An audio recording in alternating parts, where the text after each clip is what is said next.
My school was too Actually, close. 200 yards, walk to school, no bike. No, I had a bike. I had a Schwinn. Ooh. Yeah, I mean, I was biking to school from about third grade on. About third grade on. Yeah. Impressive. Yeah, it's a long time ago, obviously.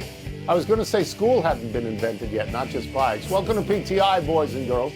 In today's episode, was Victor Wembanyama goaltending? Should A.J. Hinch have backed Framber Valdez? And Brian Windhorst joins us for 5 good minutes. But we begin today with the NBA playoffs from last night. Both home teams won. Detroit beat Cleveland and Oklahoma City beat the Lakers as they have all season. The Pistons win was relatively close. The score was tied with 5 minutes to go. The Thunder win was not close. Oklahoma City won by 18. Wilbon, which team had the more impressive win? Well, Tony, this isn't really even close to me. It's Detroit. I mean, first of all, the Pistons had been struggling at home over years to just win a single playoff game at home. They got past that in the first round, yeah. But they're playing an equal in Cleveland. They're playing a rival geographically, and they're playing an equal. I mean, Cleveland's been a team that's been right there nose to nose with Detroit, even though Detroit finished with the best record in the East in the regular season. And so, you know, when you got to deal with some firepower that Cleveland does have with Mitchell and Harden, and you're Detroit, which values preventing the other team from doing whatever it is they do best. That's what the Pistons do. They had to actually do that. And Cleveland hung in there. They tied this thing. Detroit had to demonstrate some resolve and did. Detroit, which has trouble scoring, got some nice scoring nights. You know, that Tobias Harris had 20 points. So Duncan Robinson had 19. So when they get a second and third scorer, and it was predicated on getting some turnovers that Cleveland coughed up, a lot of them by James Harden, it's still impressive by 7. Detroit. The Oklahoma City, we knew where that was going with the Lakers. We really did. Yeah, I mean, this to me went exactly as I expected it. Cleveland just got done with a series with Toronto in which they won no games on the road. So I didn't think they were going to win a road game here. And Oklahoma City had beaten the Lakers 4 times in a row by an average of 29 points. So I don't know that anyone in the world should be surprised by what happened last night. I was more interested in the MVP candidates and what they did last night. Shai Gilgeous-Alexander had his worst statistical night of the season. He scored 18 points. He had scored 20 or more in about 30,000 straight games, right? He did not have that. He also had a bunch of turnovers. He had 7 turnovers, that's what Harden had. That's really a lot of turnovers. And yet Oklahoma City won easily. Cade Cunningham shot 6 for 19. This is coming out of 3 straight games against Orlando when he went 30 plus. And Detroit still won. So what I'm getting at, Mike, is that these games last night, the Lakers could have, maybe should have stolen that game, and the Cavaliers could have, maybe should have stolen that game. I don't know. Just looking ahead, I'll take 10 seconds here. Without Doncic, I don't know what they are supposed to do. Their backcourt last night, which is Austin Reeves and Marcus Smart and Luke Kennard, had 27 points total and shot 8 of 35. They're not beating anybody like that. They don't beat anybody. Nope. Nobody does. Right. No, and we'll talk to Windhorst about Luka, but I don't know that he's coming to the rescue. So let's move to Minnesota's coach, Chris Finch, hoping to get more favorable whistles in tonight's game 2 against the Spurs.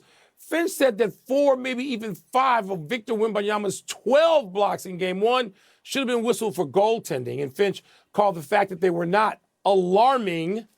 Tone, what do you think of Finch's contention?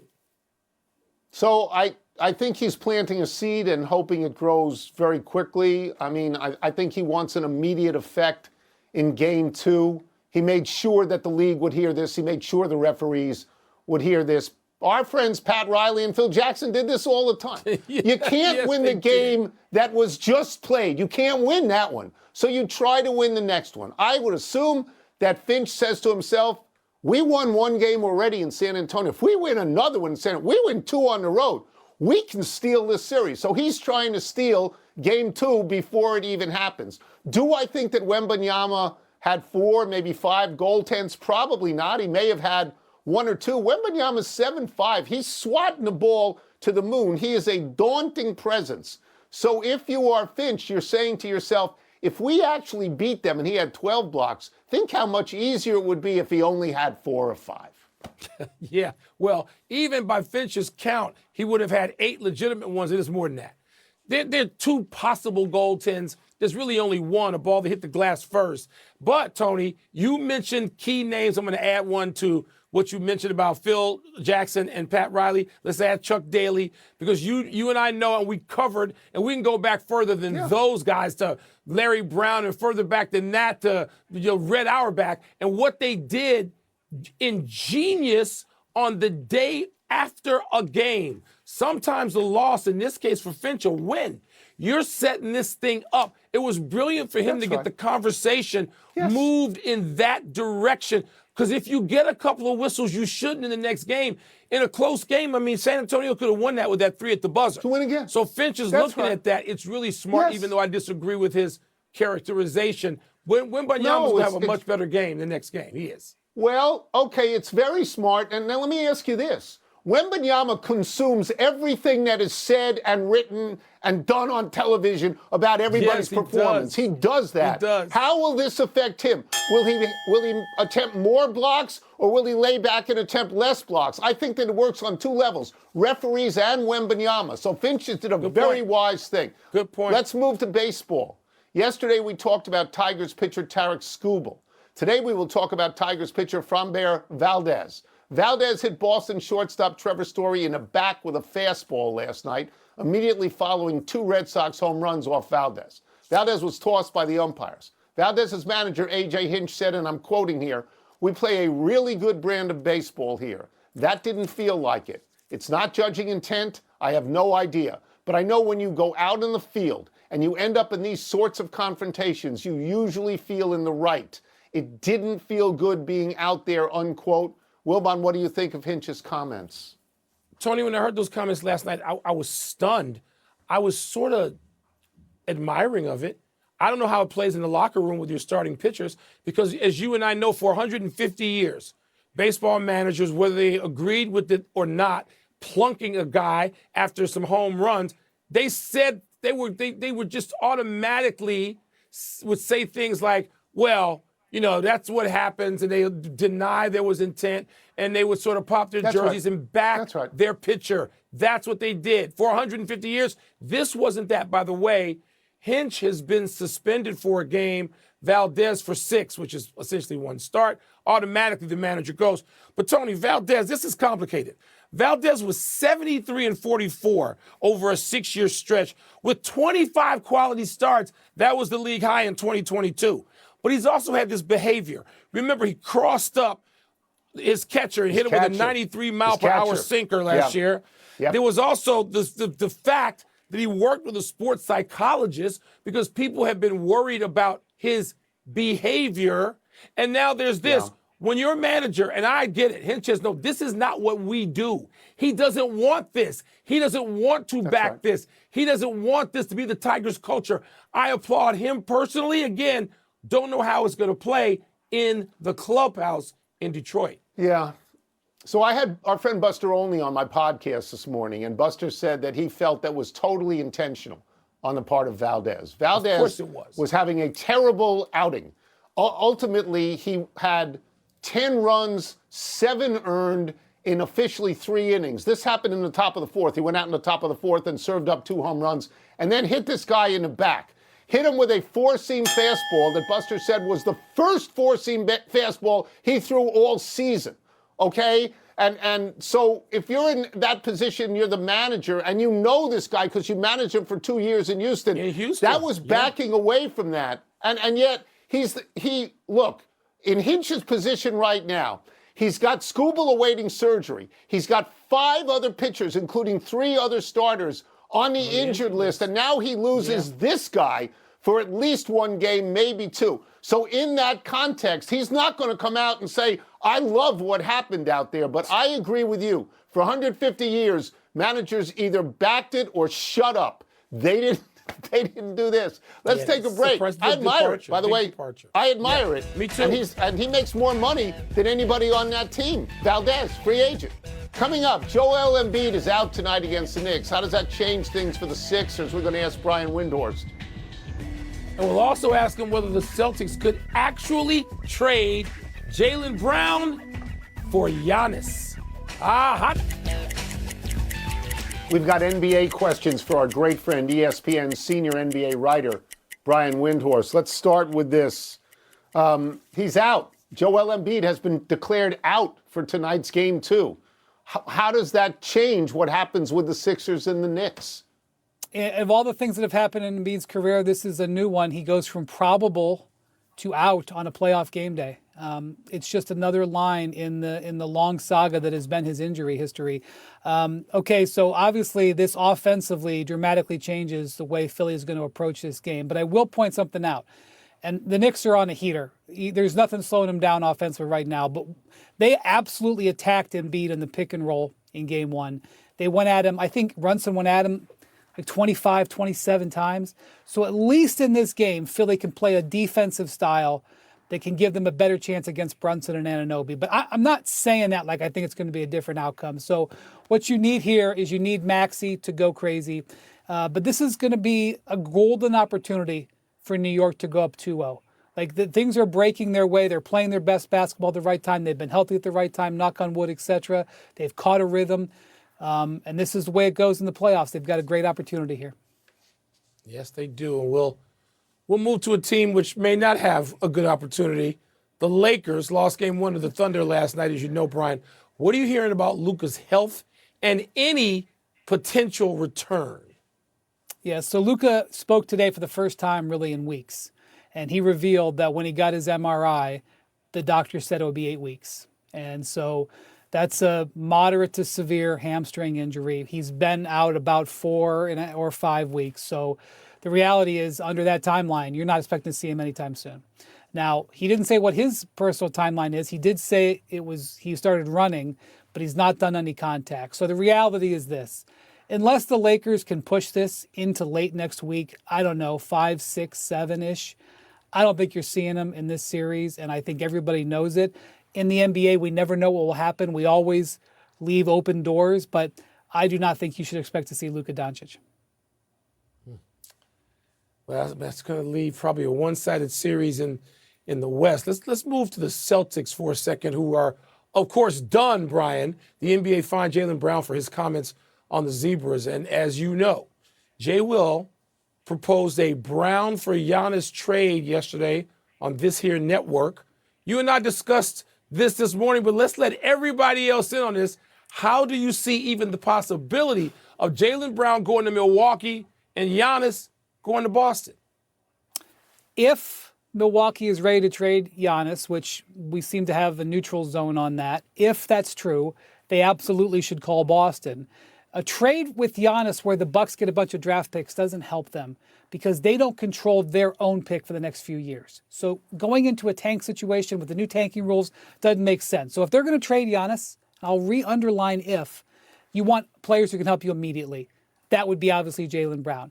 If you're Boston, Jaylen Brown does have a contract extension option this summer. And if he wants to sign that extension, I don't see why you wouldn't sign him to it. Now, he doesn't have to extend. He's got multiple years left on his contract, but extension talks force a check-in. And, if the Celtics are looking at it, Jaylen Brown is younger. Jaylen Brown is healthier. Jaylen Brown has demonstrated he is a championship player alongside Jason Tatum. In a vacuum, you would not do that deal. But I can also see, after the way this year went and the way last year went, you may be able to get maximum value right now. I do not think Brad Stevens would do it, but it would not surprise me if the extension discussion forces everybody to evaluate their options. So interesting. That really is. We'll get you out of here on this. It's sort of a vague question, and I probably will have a follow-up or two about tanking. But the draft lottery is Sunday. How are you sizing the draft lottery up? Okay, every year I'm fascinated by the draft lottery. Let me just tell you one thing about it, okay? The LA Clippers are probably either going to have the number 5 or 6 pick or nothing. And that illustrates the stakes in this draft lottery. If the Indiana Pacers, who are a top 4 projected team, they have 52% to get in the top 4. They keep the pick. If the pick goes 5 or 6, which is late as it can go, it goes to the Clippers. So you have a situation where the Indiana Pacers are either going to get to add a top 4 piece to the team that has Pascal Siakam and Tyrese Halliburton and there are other pieces that helped them, Neesmith and those guys and Nemhart and those guys. Or they're going to get no pick at all, and the Clippers may get the 5th pick. And maybe if they get the 5th pick, they think about trading Kawhi. I don't know. So that's just one aspect of the lottery. Every lottery is interesting.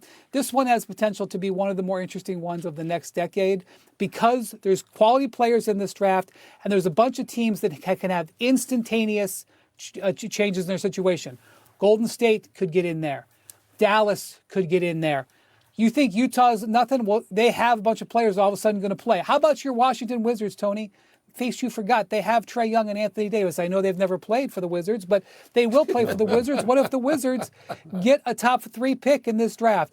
There's so many fascinating things. Sunday afternoon, I am going to be in the room for the first time ever because I can't wait to see how this plays out. I just hope the tankers don't win. You know how I hope about that. Thank you, Brian, as always. Thank you. Have a great day, guys. Let's take one last break. Still to come, the Derby winner pulls out of the Preakness. That stinks. No, that's breaking news. Load management from the horses. Unbelievable, Tony. Stinks. You know, it's second year in a row. If you have a triple crown, you gotta go for the second leg of it. That's what. Happy time, people. Happy 36th birthday, Jose Altuve. The Astros' diminutive star is back at second base after a one-year experiment in left field. Altuve is the one important position player who stayed with the Astros throughout the aftermath of a sign-stealing scandal in 2017-2018. Carlos Correa, who just got hurt, is back in Houston, but he spent 3+ seasons in Minnesota. At 5'6", Altuve presents a small strike zone. Led Houston in walks last year with 55. Altuve began his career with the Astros in 2011. He has led the American League in hitting 3 times. He has made 9 All-Star teams. His career batting average of .302 is second only to Luis Arraez among active players, and he has surprising power, 258 home runs. Hall of Famer? Tony, I think so, particularly when you add in 2 World Series championships. I think Altuve is a Hall of Famer. Also, by the way, Carlos Correa is having season-ending surgery for a torn tendon in his left ankle. Long recovery time. Hate hearing that about Correa. Happy anniversary, Sir Roger Bannister. This is posthumous, but on this day 72 years ago, the British physician in training broke the mythical 4-minute barrier in the mile, running on the track at Oxford University, which was later named for Bannister. Another mythic barrier, the 2-hour marathon, was recently broken by Kenya's Sebastian Sawe. And also the second-place finisher, Ethiopia's Yamif Kajelcha, who was making his marathon debut. The current record for the mile is 3:43.13, set by Morocco's Hicham El Garouj 27 years ago. Back in the late 40s, early 50s, nobody thought anybody would pole vault 16 feet or high jump 7 feet or run 100 in under 10 seconds. They're all way in the dust now. Tony, if Usain Bolt hadn't run through the tape, palms up, looking around, and just sort of being too cool for school, he could have set the 100 so far out there that it would not be broken in our lifetimes or those of our children. But he didn't do that. He could have. Agreed. And a melancholy trails to Ted Turner. The media mogul has passed away at the age of 87. Turner was most famous for upending the news cycle through the creation of CNN, but his roots were also firmly in sports as a decorated sailor who won the America's Cup as skipper of Courageous back when that was a huge deal in the 70s, I believe, as the owner of the Atlanta Braves and Hawks, and as the creator of the Goodwill Games, which he hoped would rival the Olympics. Turner was a pioneer in the cable sports television, first by putting the Braves on his superstation network TBS, later by putting the NBA on TNT. He was a philanthropist and an environmental conservationist, but could also be brash and crass, and was called the mouth of the South. His ex-wife, Jane Fonda, once called him a 3D stereophonic Shakespearean-level sound and light show. What a quote. He was also progressive, Tony, personally and professionally. Promoted Bill Lucas, who was in his farm system, an African-American man, to GM in the early 70s when that just hadn't been done in baseball. And look what he did with Turner, with Turner, the network. He and the Cubs with GN, they put the Braves and Cubs so far out ahead of the competition with those cable ventures at that time, way, way, way ahead of his time. Quick to the big finish. Speaking of your Cubs have won 13 straight at Wrigley. Will they make it 3 in a row over the Reds tonight? Maybe, maybe not, but 17 out of 20 overall is what I'm most impressed with. third best record in baseball. Here we come. Golden Tempo will not run in the Preakness. Defend your horsey, Tony. Stinks. 2 years in a row, not Derby winner out. Stinks. Maple Leafs won the NHL lottery and draft lottery. You're happy for them, right? No, the Blackhawks dropped. No, I'm not happy for them. I'm not happy for anybody. The Avalanche beat the Wild 5-2 to go up 2-0 in that series. That's significant, isn't it? 14 goals in 2 games. Come on, last one. Game 1 of Canadiens Sabres tonight. Who you got?